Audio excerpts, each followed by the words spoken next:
ये कि 5-6 साल के गैप रहते ने तो मार पीट नहीं हेते।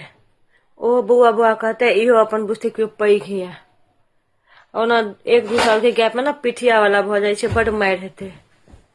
बाप रो कोनो गैप वैप काज नहीं दै छे हो बाबा। एगो चीज देखबै छी, ई जे छै ओ छोरा पेंटिंग केलकै 2 सेकंड के अंदर जाकर फाड़ फूड़ देलकै। और ई जे छै से बाप रो बा के गैपिंग टैपिंग किछ नहीं काज अबै छे भाई। भाई बहिन लड़ते छे, चाहे भाई 5 साल पैघ हो या बहिन जे छै आइये क्या ने जन्मल छे। हमर त हाल कुछ बुरा भ गेल हन।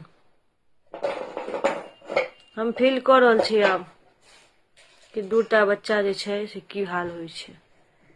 हमर हाल एकदम बैल वाला भ गेल। हम देखा नहीं सकै छी, पूरा वीडियो में जूम केने छी। हम जखन देख पर हमर हाल केने आई ओकरा बचाओ तो ओकरा मतलब बउआ चल जा। ओ एकरा धमधमेलकै तो इहो बैस कर देह पर एक धमधमा देलकै।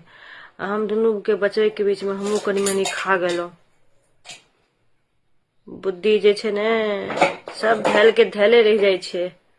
बाल बच्चा के सामने ककरो नहीं चलले है। की हो नहीं शिकायत नहीं कर रहल छे तोहर दुनू के, तारीफ कर रहल छी। नहीं चुप चुप चुप।